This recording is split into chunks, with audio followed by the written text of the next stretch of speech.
I know for English-speaking people, these particular umlauts, as we call them, are sometimes difficult. So we have in German, we have A with two dots is Ä. Right. O with two dots is Ö. Right. And U with two dots is Ü. Christoph Schlüren. Yes, welcome. Yes. I did Exactly. it. Welcome to Journey of an Aesthete podcast. Initially, you were on the show for many reasons. One of the reasons is that you are one of the great conductors in the world today. And so I wanted to talk just a little bit, if you don't mind, because our audience is not a specialized audience. It's not a music podcast. Yep. Like classical. If you don't mind, not now, but in the course of our discussion. Whenever you like. Just to somebody that doesn't understand what conducting is or doesn't know anything about it or is puzzled by it, something about that.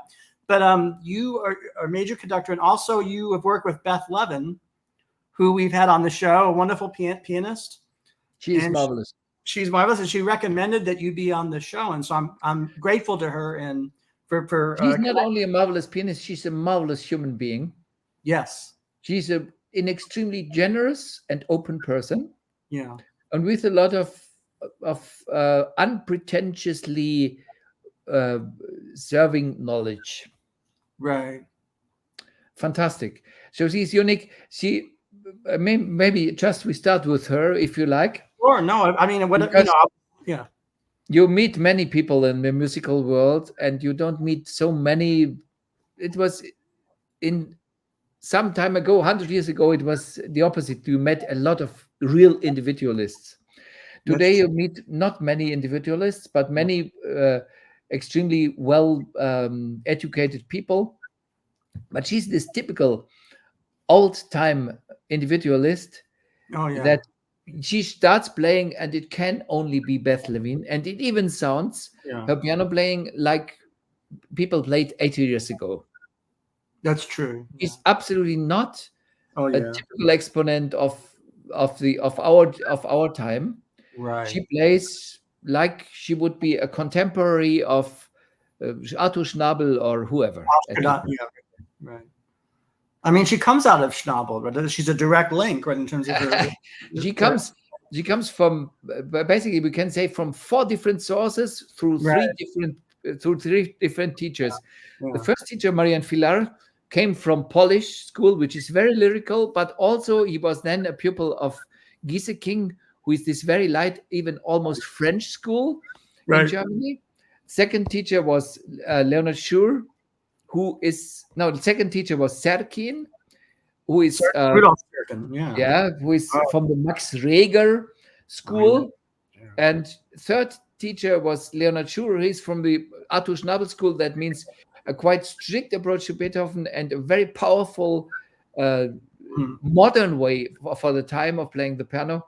And so these 4 central schools, Polish, Gieseking, Serkin, and Schur and Schnabel, flow from 4 different rivers into one. It's true. Well, I was wondering, because I did want to start. I mean, I wanted to get to some of these philosophic issues because I discovered, but somebody, just to an audience who doesn't really understand the role of a conductor or what the meaning of a conductor, what it is to conduct an orchestra or an ensemble. That's extremely interesting. Okay. I mean, basically, it's the same as doing chamber music. It's not the same as playing alone. Right. From some point of view, it's always the same. But the conductor, different to chamber music. In chamber music, some people come together and decide what to do. Right. When you have more people, you cannot ask everybody. No. Yeah. So the role of the conductor is to unificate what is there. Right. Does the word exist? Unification? It's an English, probably, yeah. Unification, yeah. Yeah. That term is usually used in a political context, but yes, we're going to use it in an aesthetic, visual context. But so that's the first role I would imagine. That is why you need a conductor. You have many different people having naturally different approaches. Right. So there is somebody there not to have a dictator, what many people think, and of course some misuse some of them. Yeah, but also this was more important some time ago, because orchestras were individually not on the level they are today, and so you needed more a kind of tyrant approach, because simply some people were almost not able to do it and even unwilling, and so you had to force them to do so. And so we have these tyrant conductors like Fritz Reiner in Chicago, or George Dell in Cleveland, famous, or Toscanini with the New York Philharmonic. Would you include Sir George Solti in that school, or is he a little? It was not that necessary anymore at the time. Solti was an extremely energetic and powerful person, but I would say at that time the Chicago Symphony Orchestra was one of the world's best, and so it could seem like that when you watch him, because he's so forcing, But so as you may or may know, I'm a jazz musician and composer, so I come from a very different tradition. But in jazz, everybody's with everybody. Everybody's with everybody. But here's the thing: it's interesting. I grew up a Bartók fan, and of course, if one is a Bartók fan, they're going to reference the Concerto for Orchestra, right? The Solti. Yeah. Isn't that one of the great recordings of that work, of the Concerto for Orchestra? You think when was that? The 70s or 80s with the Bartók Concerto for Orchestra. That's just what comes to mind, because Yeah, I mean, in the Concerto for Orchestra, we have extremely many people who did it, and I would say Solti is one of the famous recordings. Yeah, definitely, yes. You would also mention Fritz Reiner, for example, just in this piece, or Kusewitzki, who did a fantastic job at the time, or Leopold Stokowski, who did a fantastic job, and so on. Yeah. My teacher, Celibidache, did it in a very unique way. I think it was fantastic. Zoltán Kocsis from Hungary did it phenomenally. So you will always find some people who did. Well, this. I got to see. One of my favorite classical pianists is the Hungarian, who's as you know, most famous. His name, unfortunately, slipping from. I saw him do a recital of all Bartók today. Yeah, he's the leading. András Schiff. Yeah, András Schiff. Yeah, I saw András Schiff twice. I was both times doing Bartók, and that was really, really a treat. But who do you like for the viola concerto of Bartók? Have you conducted that? I liked, by the way, very much this Canadian leather-dressed viola player, Rivka Golani. Right. She did that. She almost played like a violinist without any kind of, at the time it was sensational how she played. Today, viola playing is on a level you cannot compare to some time ago. So viola, there was this most famous viola player from the UK, William Primrose. Mm-hmm. And today he's just, I would say, a kind of very virtuosic player, but not very, very interesting musically. But they have also Lionel Curtis from the UK was a fantastic viola player, much better musician. And you find today it's on an incredible level. Yeah.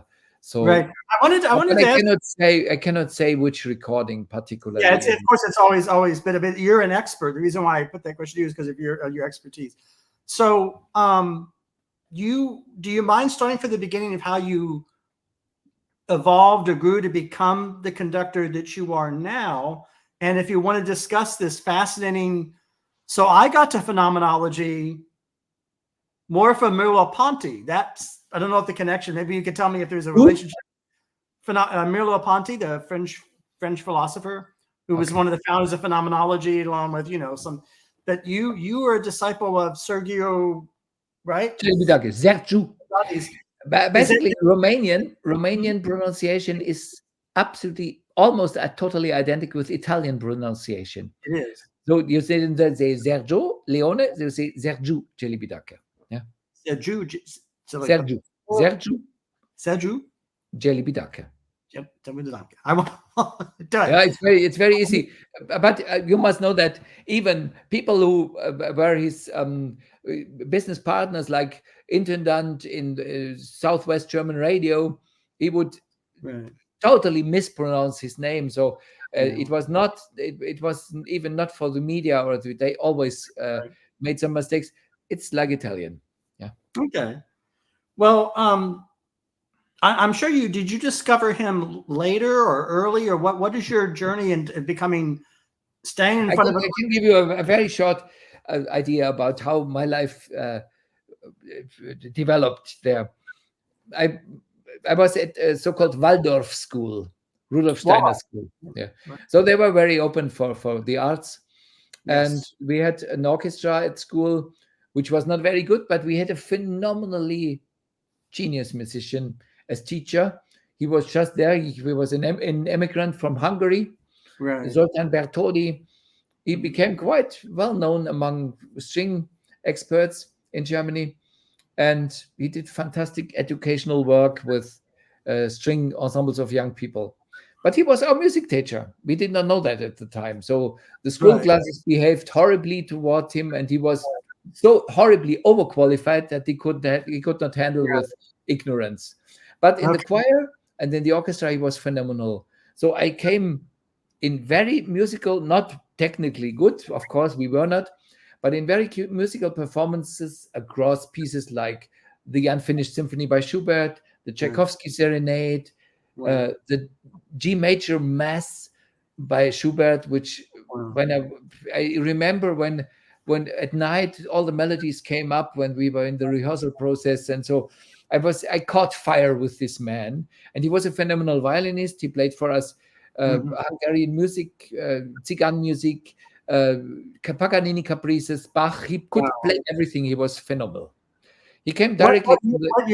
What years would have this been when this was happening? This was in the 1970s. Wow. Okay. And he came directly from the school of Leo Weiner. Okay. Who was it was this incredible generation of young Hungarian musicians: Bartók, Kodály, Weiner, and then the conductors like Rainer, Szell, Dorothy, and so on. It was unbelievable, Fritzsche, and so on. Yeah, this Hungarian school, which is basically founded by Germans, because that's interesting. It was the Robert Schumann and Richard Wagner contemporary Robert Volkmann first in Budapest, then Hans Köstler, who was of the generation of Richard Strauss, and then came the first real Hungarian composer of stature, Ernst von Dohnanyi, and still same generation, Bartók and Kodály. Yeah.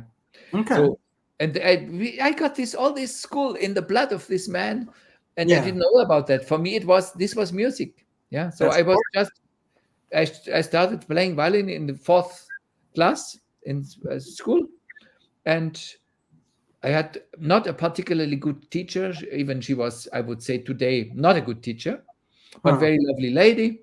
But this music teacher was incredible, an inspiration beyond anything. Even if he would just stop at the fermata and keep his arms up as long as he wanted, it was so fascinating how he got us all, and he was so musical. He was musician through bone and everything. So this was very important. And then I come in adolescence, it became a bit chaotic with many people. There was all this hippie age and right. I became. Well, that's the 1970s. I mean, that was the feeling of the era, right? I was very interested then in music that was anti-establishment. Sure. So I was fascinated by fusion, jazz rock, and by King Crimson, which was my heroes were King Crimson. The field of prog rock ever produced, and such things. Did you like Chick Corea and Return to Forever at that time, or Chick Corea? Yeah. Return to Forever. Yes, that was at the time. Return to Forever and John McLaughlin and the Mahavishnu Orchestra and all these things, and particularly some of the prog rock bands, King Crimson, the leading group, but many others, and also some unknown who are phenomenal. So, but this became a bit what interested me most. So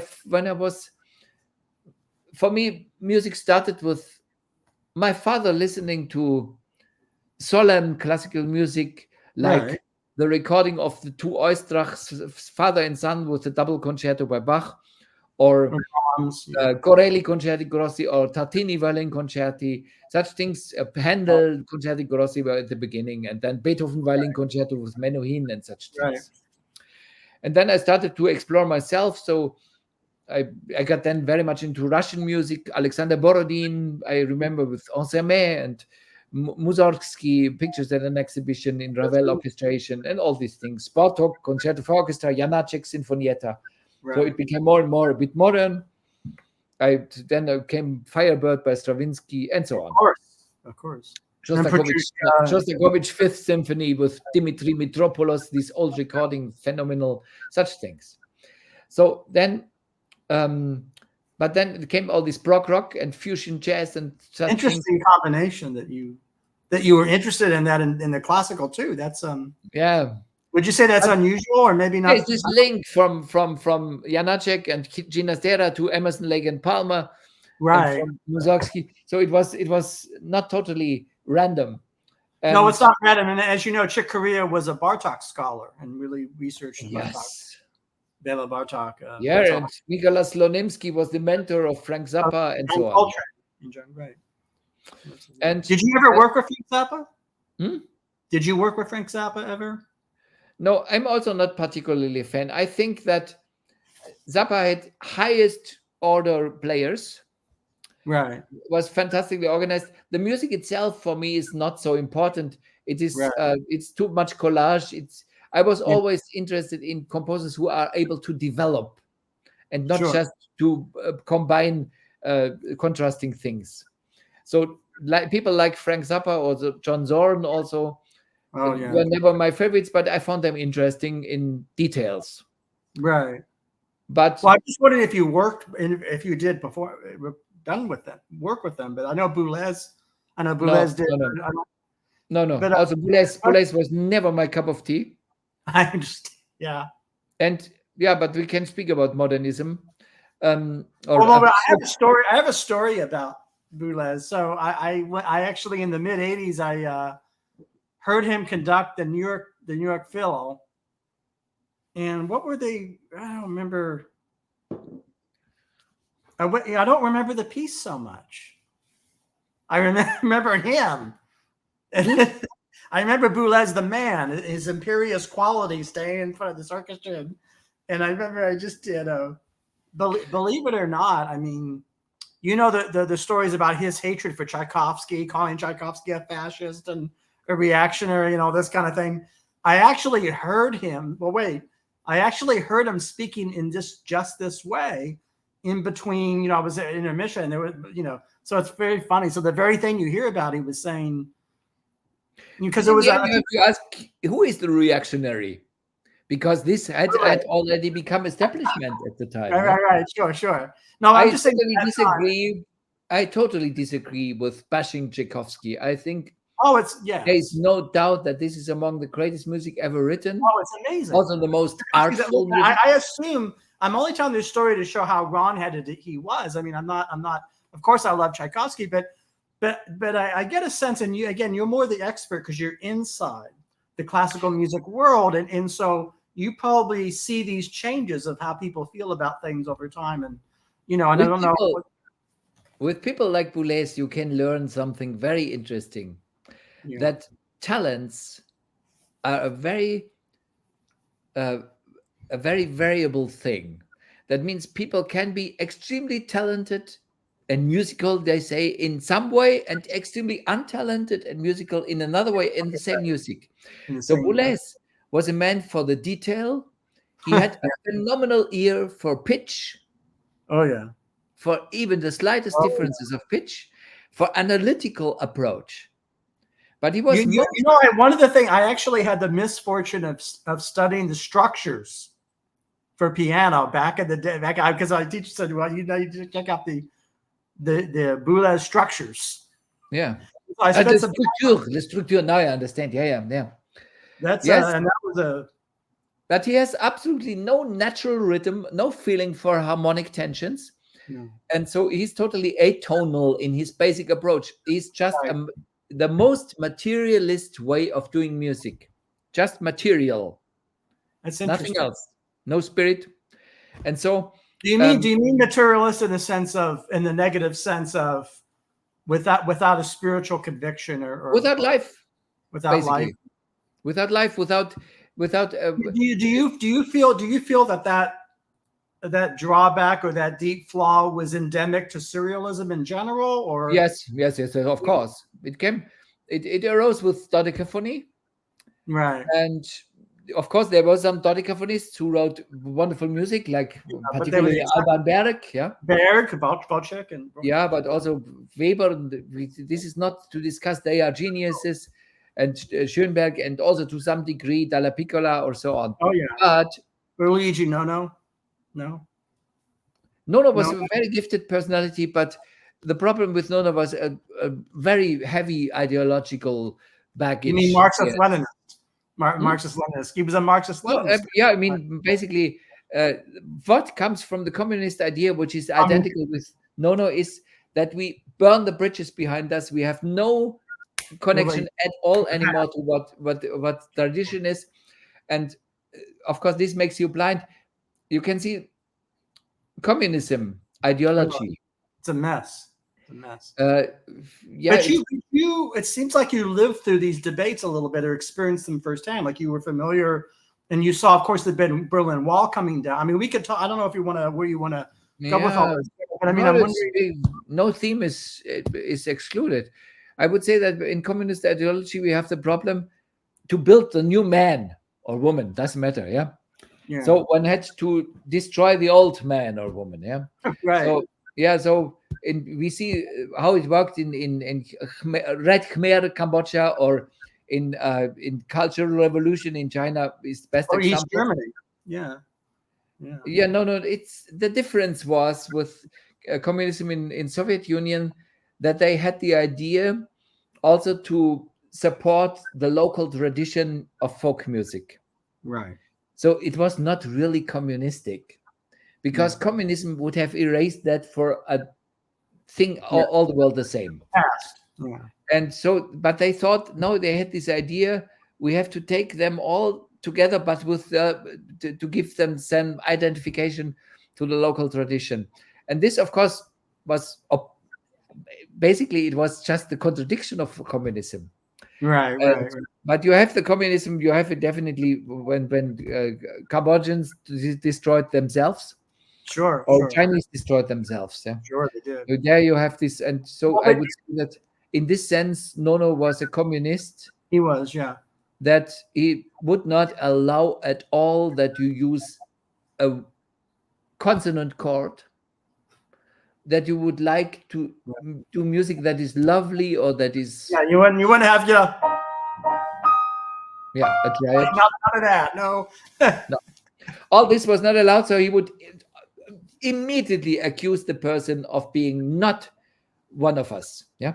Right. So it was like a movement, I guess, or like a and this is strange, because he was one of the most gifted of these avant-gardists, but he was also one of the most ideological.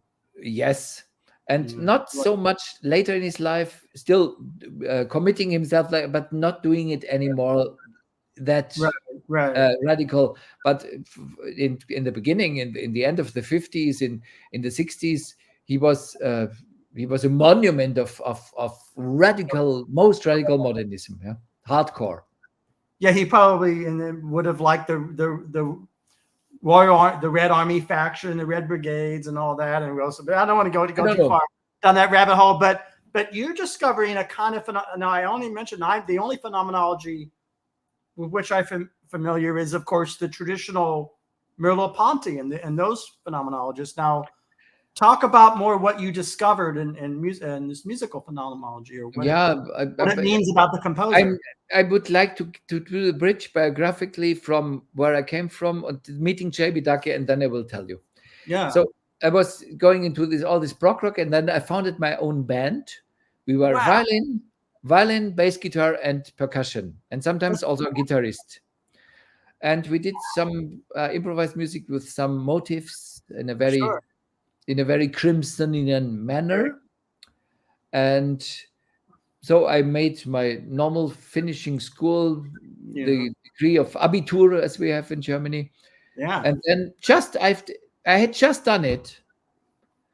So you're becoming a rock star. Before I did that, my parents allowed me to go to Nepal when I was grown up. And so I met in the it was like such things happen. I took a flight with Aeroflot over Moscow. And then it should have landed in Delhi. But in Delhi, there was a sandstorm. And so the machine turned and landed in Karachi. Wow.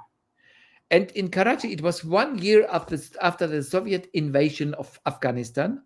So didn't let the plane go they kept us there for 40 hours. 40 hours. 1978, right? 78, yeah, 78, exactly. Yeah. We were there. I know it was 79. It was 79. It was even 80. It was 80. So maybe it was 3 years ago. Doesn't matter. It was in 1980. It was 1 year before I finished school in summer. And then it's 3 years after starting Afghanistan war. And so we were sitting there for 40 hours. They didn't let us go. They would always say that in 2 hours the plane will leave, or in 3 hours. And it didn't happen. And we were sitting there in the transfer zone. And suddenly I met a man there. I thought, this is Ravi Shankar. I knew him from pictures. And it was Ravi Shankar. Ravi Shankar. Wow. Ravi Shankar. Wow. So I would approach him, I would ask him, and we would have a fantastic talk. And he would say, this idea you have, I had the idea of a world fusion music at the time. Oh, yeah, that's right. One music. He said, that is a very good idea. Well, but you remember, of course, you remember the One Truth band, right? Wasn't it One Truth, John McLaughlin? Shakti. Was it Shakti? Yes. Yeah. This was also inspired by Ravi Shankar, of course. And Sri Chinmoy, right? Sri Chinmoy. Yeah. I think. Yeah. And he would say, that's a very good idea with this fusion, but you must understand, he told me, that when you do fusion, you lose the origin. So we need both. We need origin, and we also need the idea of fusion. But a total fusion is impossible, he told me. This doesn't work, but follow your path and you will find out yourself. You'll find out. This was very, and in the end, I even had his book, and at the time I was too shy to let him sign. My Music, My Life is the title of the book. I still have it.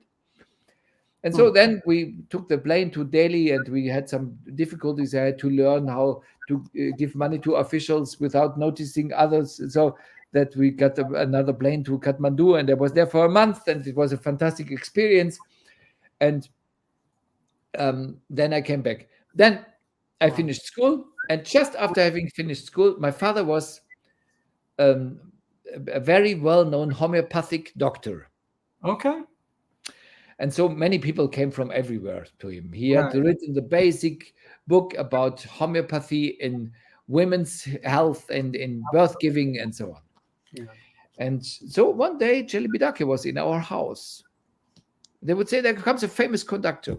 So I was very skeptical because I did not like conductors. I thought these people are just doing something in front of the orchestra and with a lot of pretentiousness. Right. And I did not like them. But this man was... Keep going, because you would enter that. Go ahead. It's fascinating. Okay. So he said to me, what are you doing?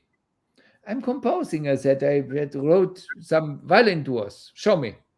So I brought my violin duos, and he looked at it, not very long, maybe 3 minutes. He said, yes, you have to really learn that. Uh-huh.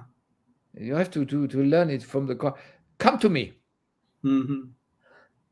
But I will not teach you composing. I will teach you the principles of music. Okay. So I went there. The first thing, I went then in autumn, in September, to Munich. Wow. First thing with him was the beginning of Bruckner 9. Wow. That was absolutely magical. From that moment, I knew, now I know where I am.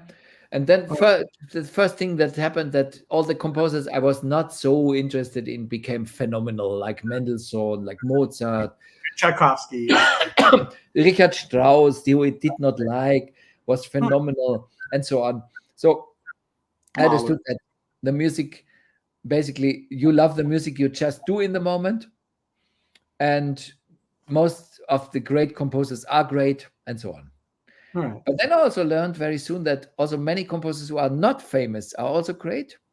Oh yeah. Because I was from the beginning and with a kind of encyclopedic interest in what Celibidache had done before. Okay. So I would look for bootleg recordings where he did some unknown Italian and Scandinavian composers and so on. And so, but now what was it about phenomenology? Phenomenology basically in philosophy comes from Edmund Husserl. He was the founder of the phenomenology. Right. And one of his pupil Heidegger became more famous, but he used all the thing in a misleading and very ideological way. Very misleading. Very, yeah. I prefer Husserl and I prefer Merleau-Ponty. Yeah, but of course, because of the closeness to a Nazi ideology, it's also a bit difficult that people give it, put it in an objective way. So we have to be careful with talking too bad about it. Anyhow, it was not the same. No. And so Husserl had this idea of, we are not interested in interpreting things. We are interested in looking at the things how they are. I would say phenomenology. Look, if we approach something we don't know, that's right, or also something we think we know, we have to interpret. Yeah. That is how they did when they found the old text of Aristotle or Platon. Oh, sure. They in the medieval time they were interpreters of these texts. Of course. So in that sense, we have to interpret. Absolutely. That means we try to understand it. Oh, but sure. The idea of there is this very interesting membrane between the things. The idea we have about the genius interpreter is totally wrong. Right. That is that someone takes the music for his purposes to present himself. I would say, in a way, a kind of narcissism. Whatever. Oh, sure. So then we could say, okay, the objective interpreter is right, who only goes with the text. But this is also not true. I mean, some very, very prominent people like Toscanini or Stravinsky would say that you only need the notes and then it works. But you see with Boulez where this can lead. Do you mind holding that thought? Because I had a personal experience in the profession of music where this topic came up. I got to work. Do you remember Robert Black, the conductor who passed tragically? Yes. No. He was a New York conductor, Robert Black, and he died in 93, 94. Well, I also was fortunate to perform under Gerard Schwartz and the New York Chamber Symphony in the 90s. They both said this to me. Gerard Schwartz told me that he thought the big problem with conductors is that it became about the ego of the conductor rather than the text or the score or what the composer wanted. And that reminds me a little bit. Yeah. Both things are not true. Also, this idea about the holy text is not true. That's a problem because this text doesn't say anything. Right. This is as you take a piece of a book and you read the letters. So what is the letters? Yeah. So of course, reading a book, we have meanings to the words. Sure. Problem is, meanings can be very different. People think the one who speaks about freedom and means something totally different from another who speaks about freedom. Right. We have this problem now today, very obviously. Yeah. And we had it also before. And if you still think about the most interesting thing, I am convinced is worth nothing. It only gives you power. Yeah. Right. Because the Shiites are convinced that they have the right way of Islam, and the Sunni are convinced they have the right way. Or Israelis are convinced they do the right thing. Palestinians are convinced they do the right thing. They will never come together. Right. It is absolutely impossible. It will only create more horror for the world. So conviction doesn't work. Conviction is result of interpretation, by the way. Okay. I interpret the text of Muhammad in this way, but I interpret it this way. Yeah. Right. So are you saying that this applies to works of music and scores? Is that what you're? Definitely. Okay. So if you only go with text, if you only can go with text, you can say I'm on the secure side. I only have the text, but you have no meaning.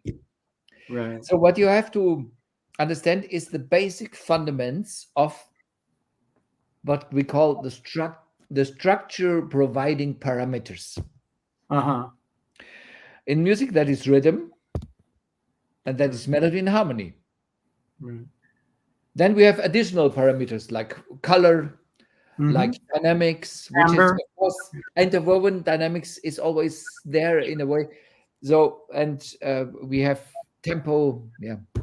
So tempo is not the same as rhythm in that sense. Yeah. No. So, but for example, when you have foulettes, the rhythm doesn't swing, the rhythm doesn't groove. No. So, what is this about a grooving rhythm? It's important. Flow. What is the natural flow in music? It's important. Yeah. And this is possible without any knowledge of harmony and melody. But then you have also harmony and melody, harmonic tensions.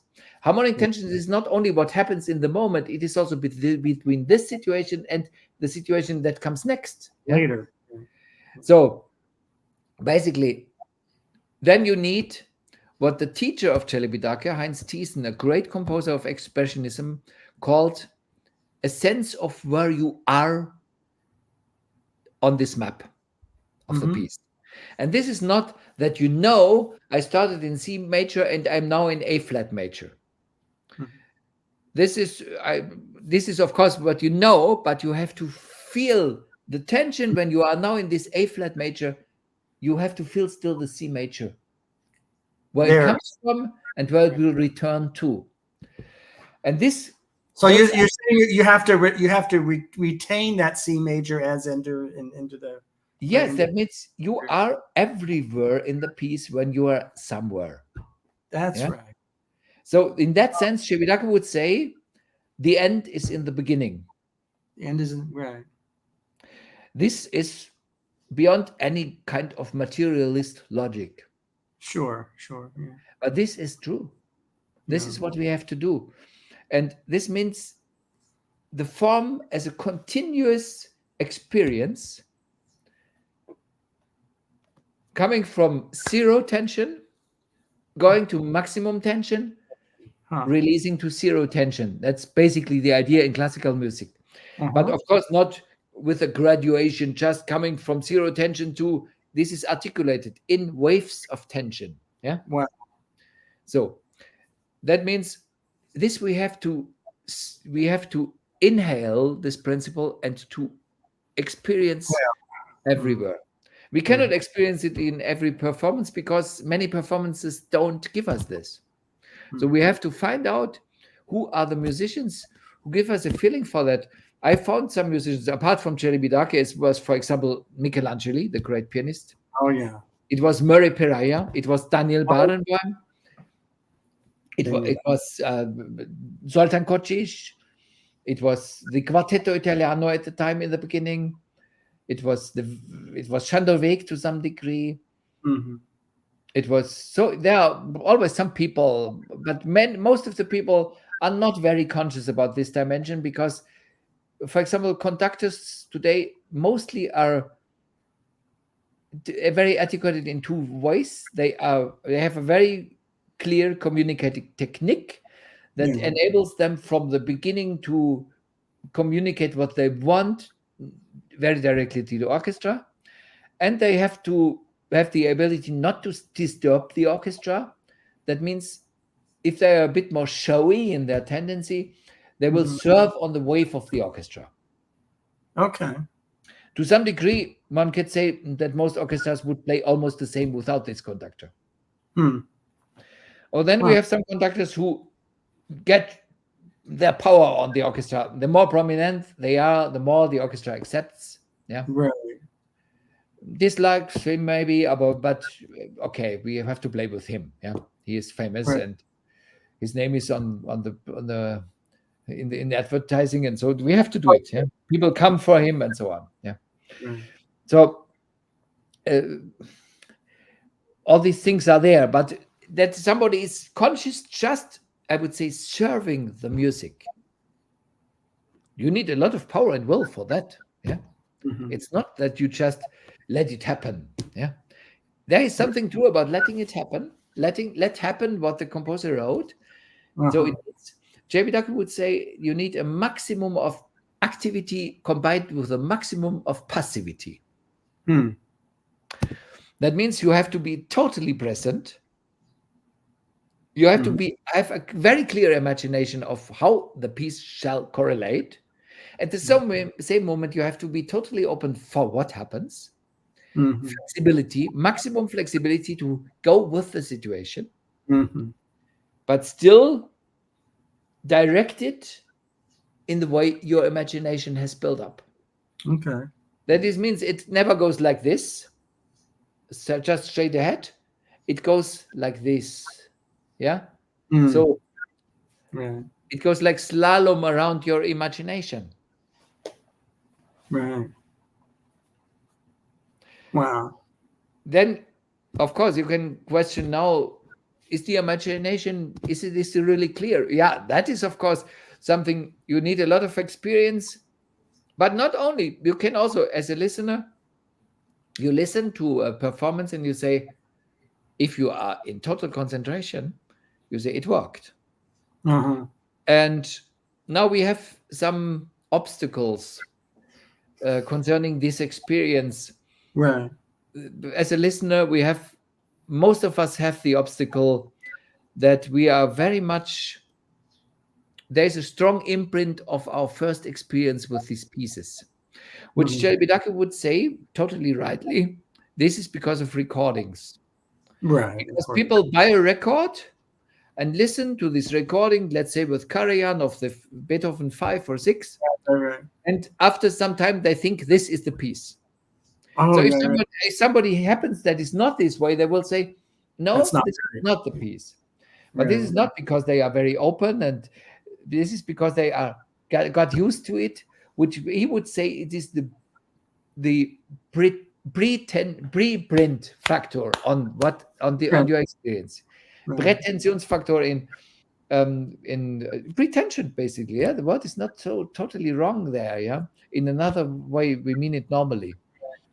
So it strikes me that to do that to a piece of music, I guess, is treating the famous recording is like an oil painting, like the original painting. It seems like it is that kind of mistake. I don't know. I would say it is like if you know a person, you don't know a person, but you get a photograph of it.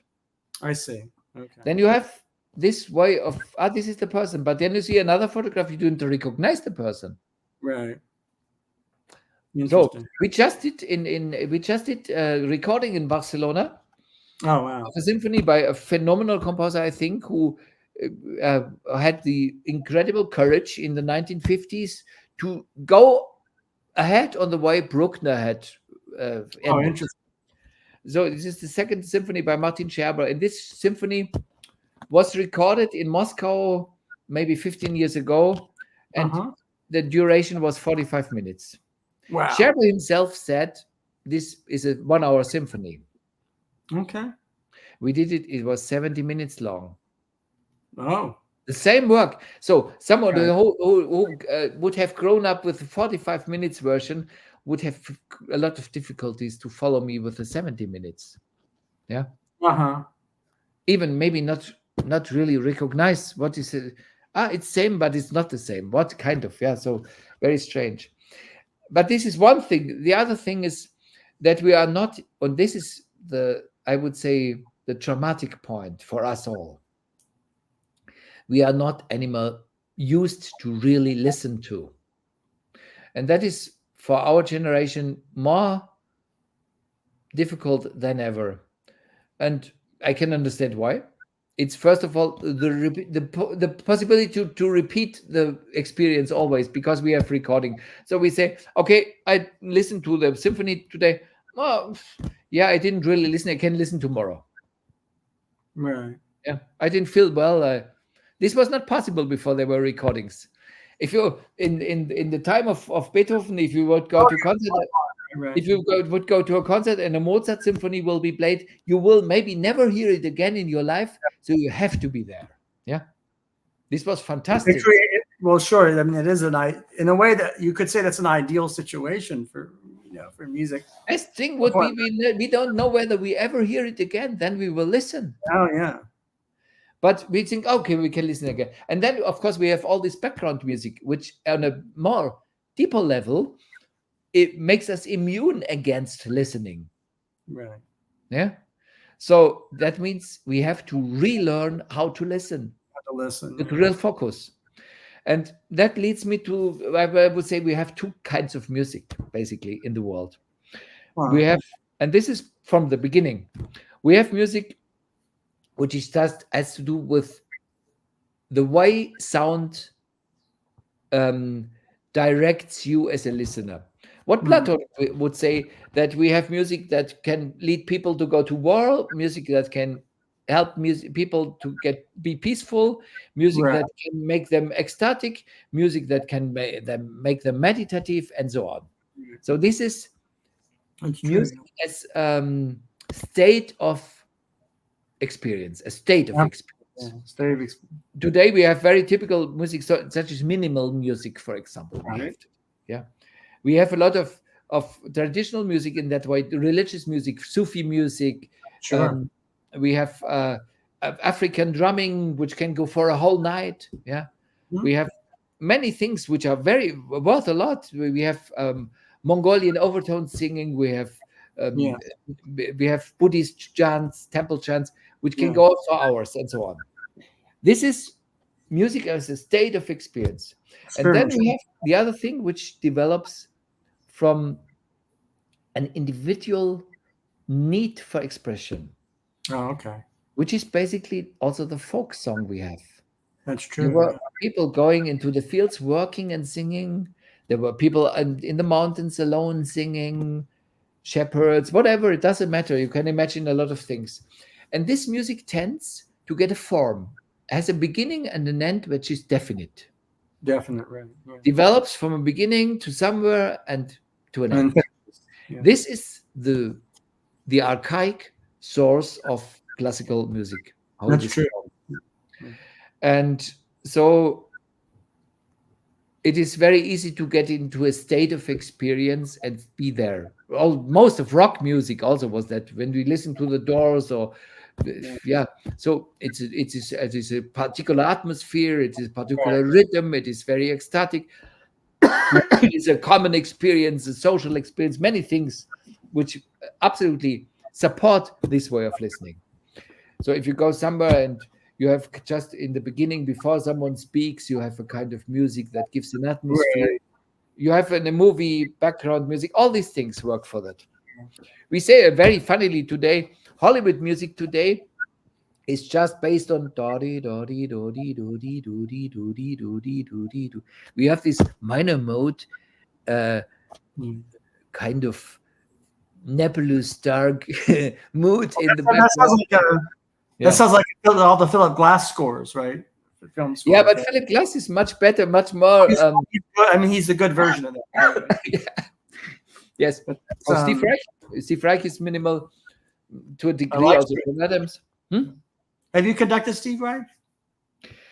To be honest, it's not so much my cup of tea. I would not be so interested. You have to count. You have to look into the score. It's a question of exactitude. All this, I would say that all the music that keeps us only busy with the technical aspect is, for me, not very interesting. It is good to listen, no problem. But it's not what I want to work with. I'm interested in how we can let this flower blossom get to maximum blossoming and get back to where it vanishes. But this is something which sounds very simple. It can be very different. For example, just this Scherber symphony we did now has a very interesting form, and in the end he builds up tension by staying slow. He writes non accelerando and accumulates tension. And then goes to solution from the moment where he say accelerate to the end. Okay. And he builds a large accelerando to the end, just giving away all the tension accumulated in the slow tempo. So it can be in a very seemingly contradicting way. Yeah. There are many ways to do that, because harmonically he builds up tension in the slow tempo, and then harmony is released and he speeds up. Yeah. So there are many possibilities in that. And every piece, but that is basically my credo, I would say every piece is like an individual.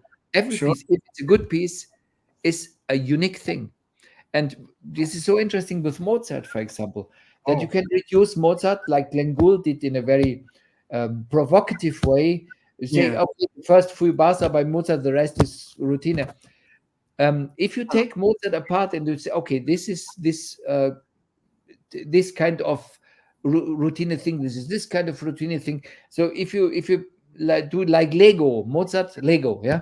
You understand Lego? I don't know. So. Building this from bricks. For Legos. Oh, okay. Like a. You can say Mozart and Haydn are like building with Lego. Yeah. No. But this is the materialist idea about what I do. But when you go into Mozart, you see that he always uses it in a unique way in the combination.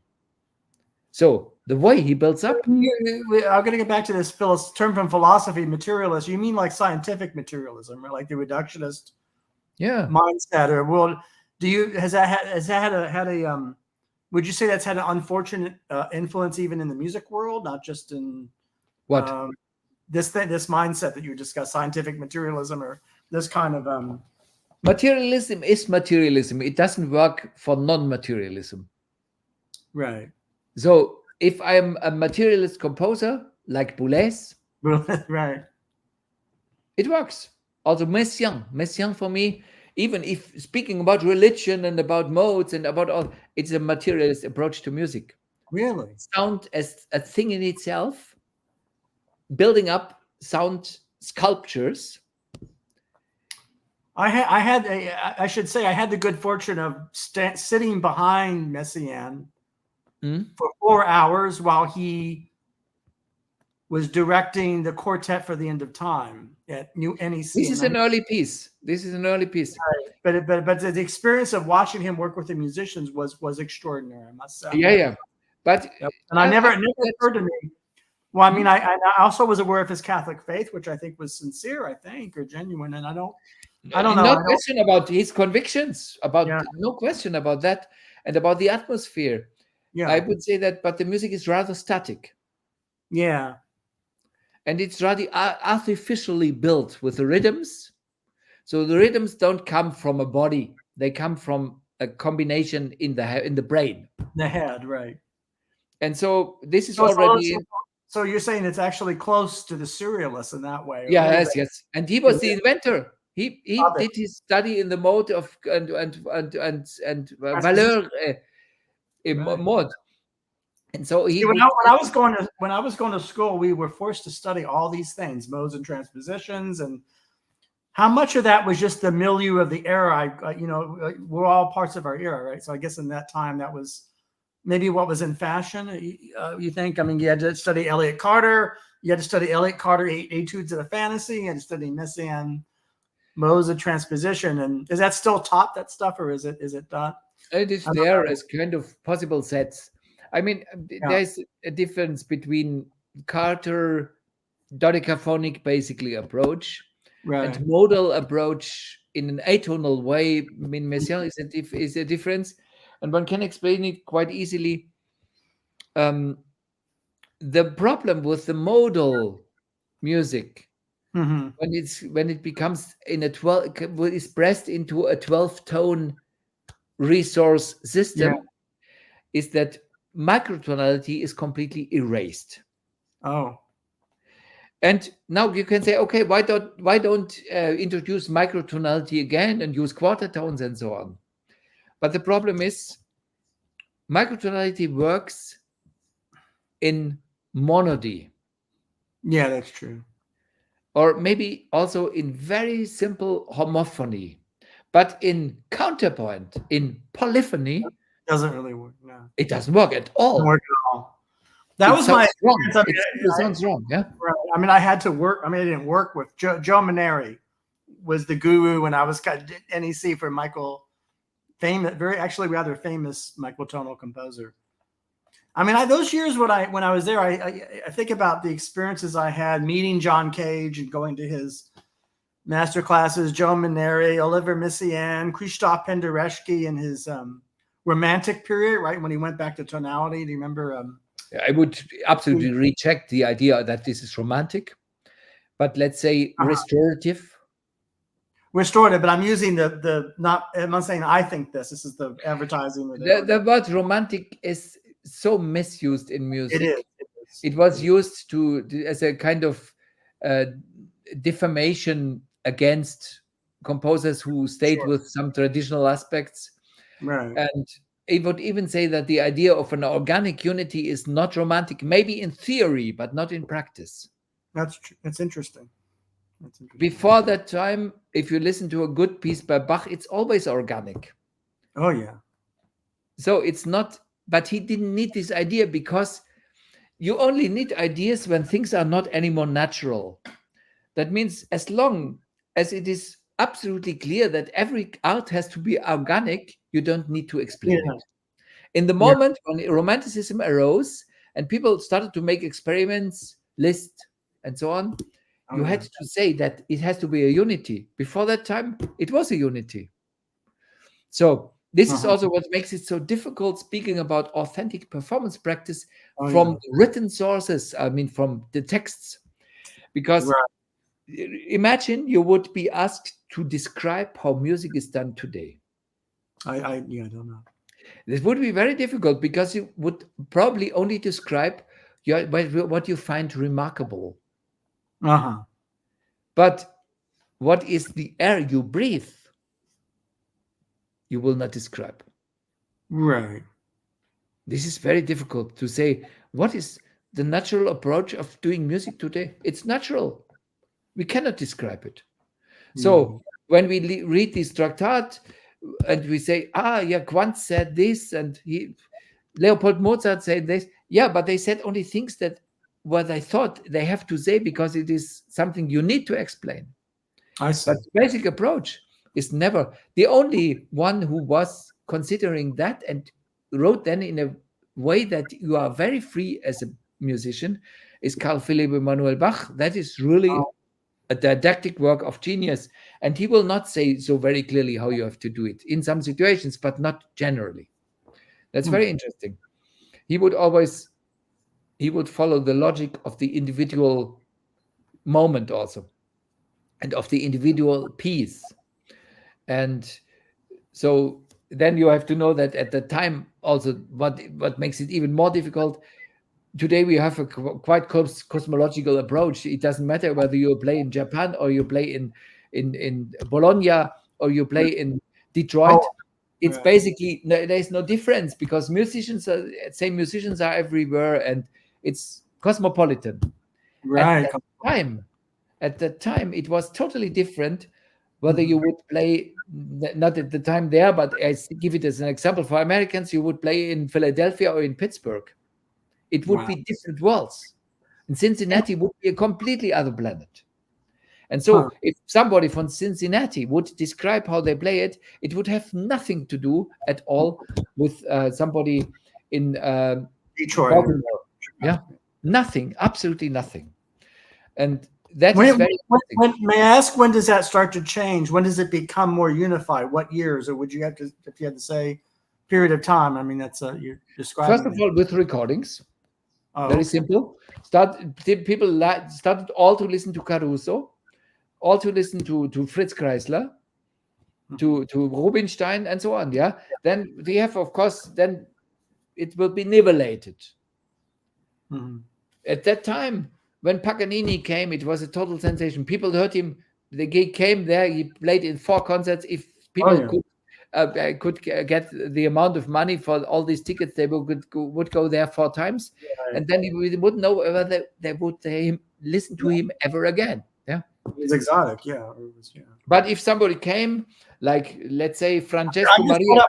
I was surprised by your answer of recording, because I guess I was thinking about more recent history. So what happens between, say, 1955 and 1987 or 1997?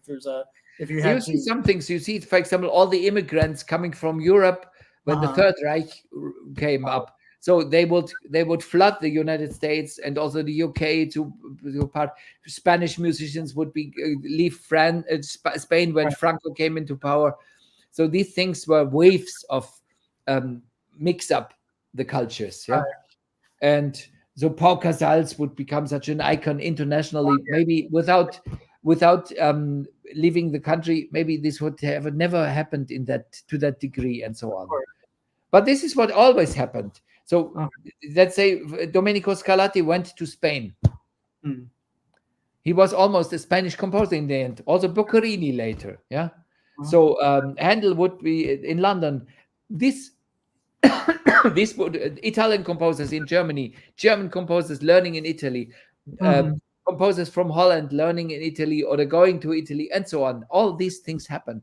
But now, what changed with the recording is that these people just didn't go not only to one place, they were now everywhere. I see. That's the first thing. And the second thing is then students come from everywhere in the world. This is a phenomenon maybe from the 1980s, 70s, 80s on.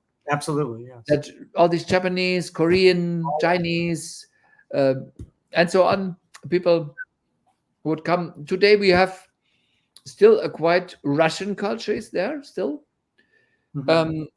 We have a Viennese culture, which is astonishing, but to some degree still there, very strong. Yeah. Right. So in Vienna, it's one of the only places where you can play some Mozart or Haydn without regard to this so-called authentic performance practice. Okay. Well, it's a big change. I mean, I mean, it's a profound change, I would say. I wonder. I had two questions, if you don't mind. I had a question about your impressions of this movie Tar, if you've seen it. Everybody's asking about that because it's about a conductor, if you know, or yes. Also, first of all, I find this story absurd. This when she's in this subterranean place where she gets beaten, yeah. You know, toward the end of the movie, right? There is some violence. This is totally absurd story. I don't understand. It makes no sense as a story. But this is one thing. She's a very good actor, of course. She does very well. Very, very good. But she's a very she doesn't invite you to like conductors, yeah. Right. That's funny about. And then we had the movie Maestro, and then The problem for me is mostly the screenplay. It's a plot and it's a screenplay, because what they talk, a kind of insider talk. Yes. It's just what these people who wrote these dialogues, they were, for my interpretation, they were calculating what people who are going to concerts think how artists talk. Okay. So this is very pretentious nonsense. Very pretentious nonsense.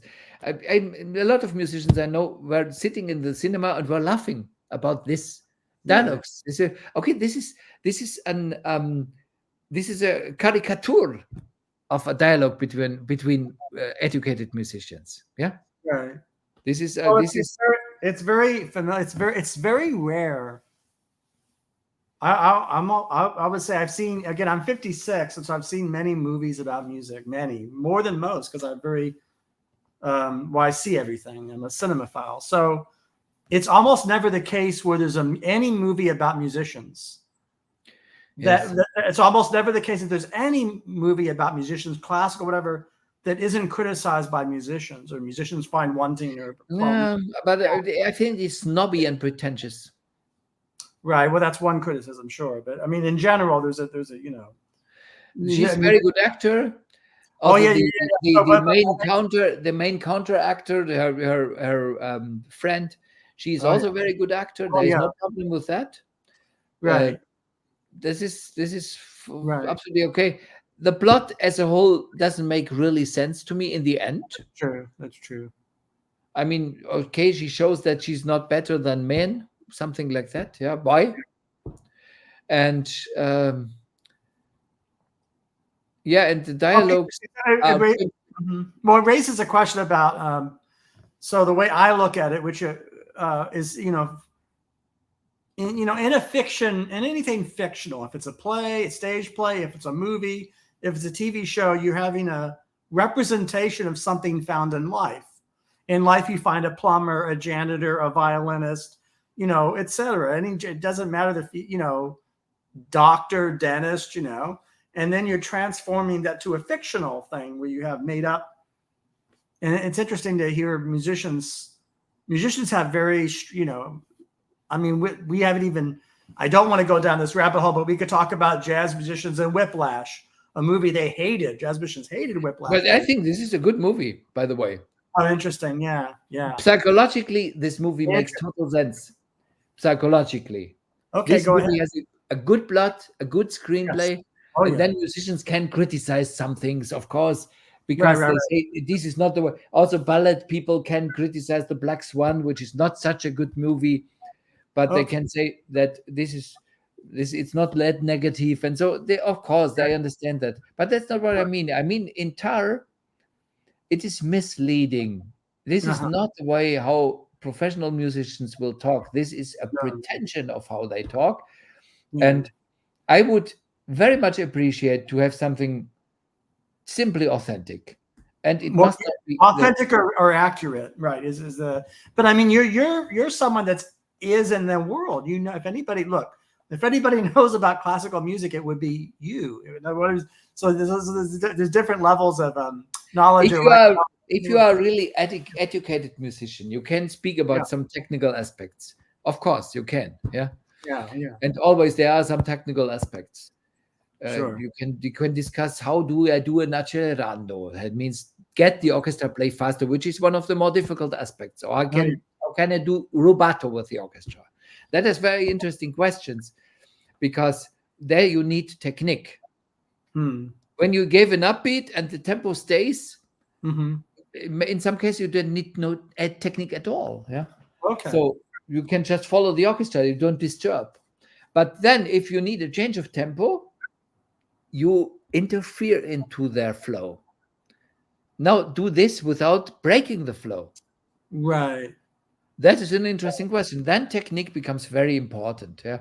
You say, how do you do that you get the orchestra faster? Because there are some conductors who try to get it faster, and it will not become faster with all the things they try to do and do, and it just stays the same. Yeah. So okay, then you interrupt in the rehearsal and say, please, ladies and gentlemen, would you follow my beat?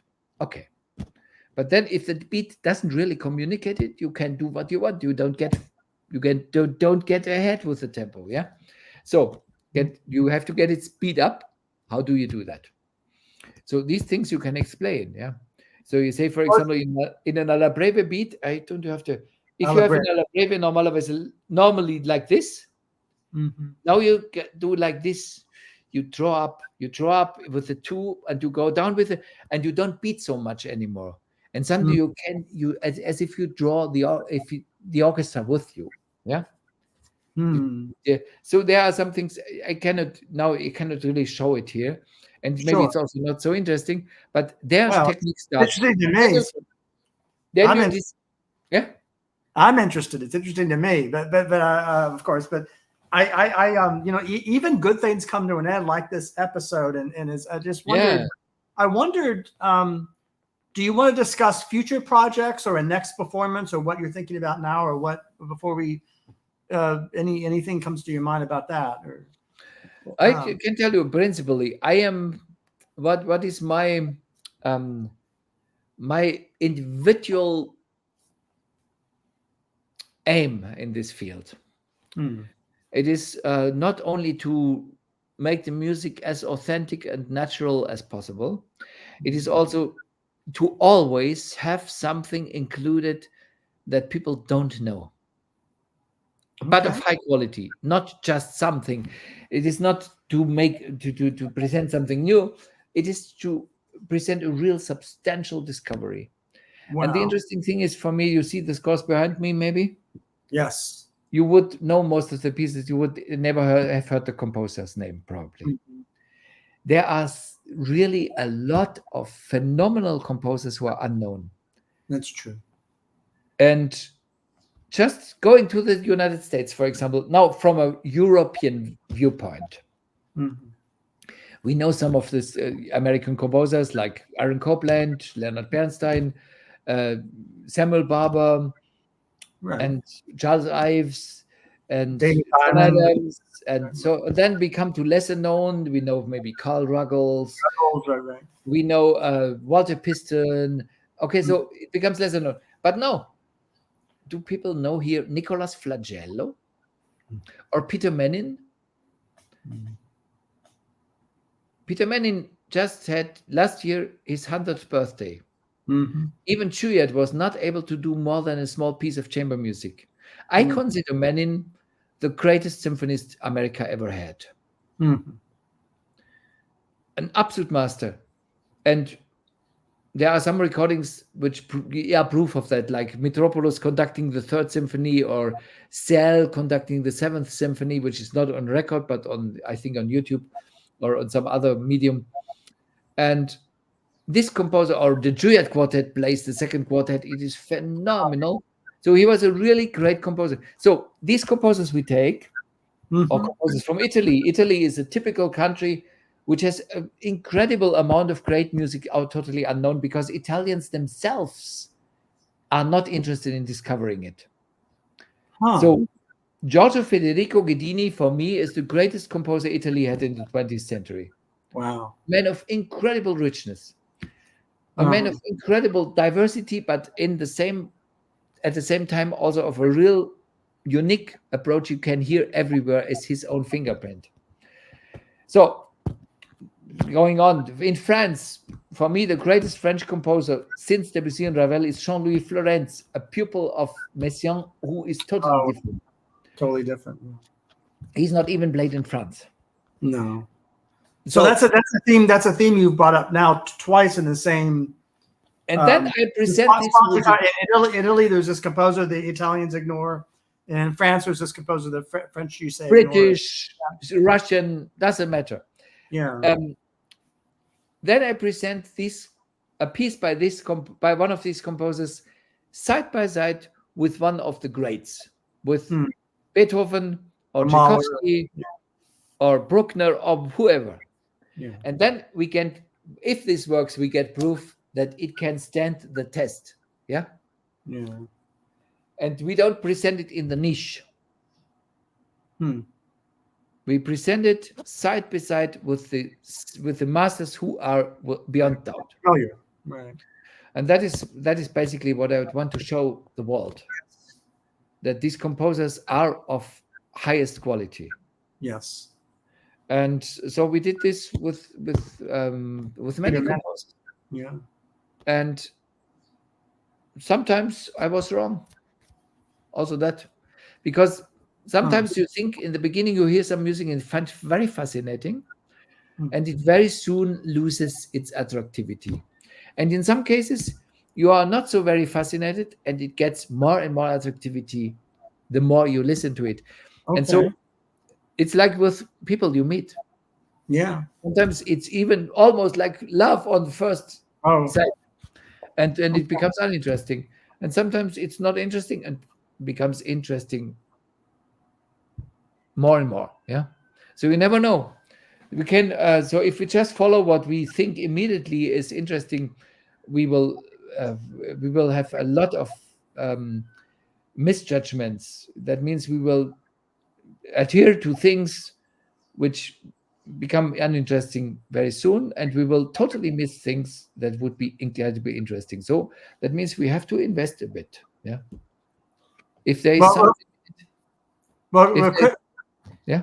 Christoph, your response now was most interesting, and it will be interesting year from now, of course. And so I really want to thank you for your generosity and discussing sometimes some very, for a lay audience or people who aren't musicians or might be some complex So I thank you for expressing them in a relatable way that people can. I hope so. Yeah. Yes. And I want to thank you for that. And On my side, thank you. I look forward. It was very interesting to talk to you, and I felt a very resonating way. Yeah. So that's the most important thing for me. I mean, to speak about me, I don't need that people tell me how good a performance was, but what I need is a resonance of the soul. That means that I have the feeling something where we can meet. Yes. But not judgment. I mean, I studied it, and that doesn't mean, for example, perception is very important. If someone perceives something and tells me what was happening in this moment, what was there, and very interesting, and also on the whole. But judgment is not interesting because we have a lot of judgment there, and we ourselves know in a way best. But of course, sometimes we have a blind eye, then it's very helpful. But to meet somewhere and to have the feeling of something is resonating, that is of basic worth, because we meet as human beings and not only as people presenting art. Yeah. Right. Well, thanks for that, and thank you, and I look forward to this being into the world. Thanks, Christoph. Thanks. Thank you. Well, we did it.